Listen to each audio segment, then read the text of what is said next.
बे समासो बुंगोन जोङो दिनै दुलाराय बर' फरायसा आफादनि जि बाथ्राया बयनिबो खुगायाव जेब्ला फैबाय बे खोथाखौ लानानै जों स्पष्टयै खोथाखौ बुंदों आरो आपिल खालामदों खौसेया माला जाहैगोन माबायदि जाहैगोन बिनि मेकानिजमा मा एजेन्डाया मा माबायदि तयार खालामगोन परिकल्पनाया मा जागोन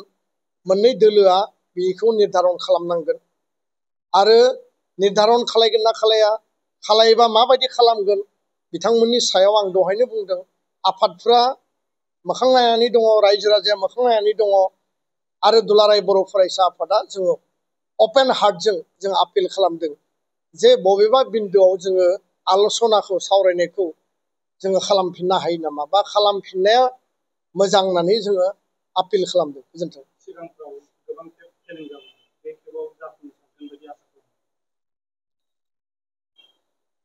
गोबां समाव माखासे आल'सना बिल'सना सावरायनाया समाधाननि मोनसे लामायाव फैयो मालाबा बियो थाबथायो नाथाय जोङो जेब्लाबो आसाबादि मालाबा खेबसे खेबनै खेबथामावबो जों फेल जानो हानाय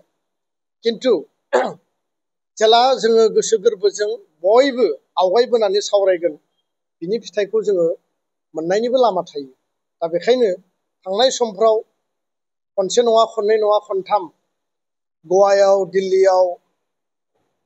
हाग्रामा महिलारि प्रमद बर'नि गेजेराव सावरायनाय जादोंमोन माने आन्दलननि समाधानखौ माबायदि खालामनो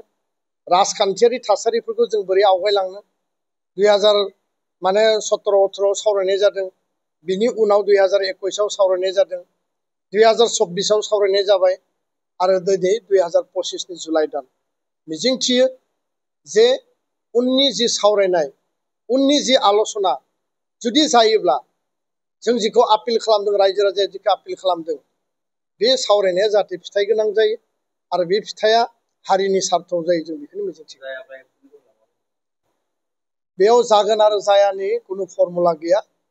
बिनि भबिष्यतखौ निर्धारन खालामगोन समाजो आरो समाव बिनि फिथाइखौ जों मोनगोन गोजोन्थों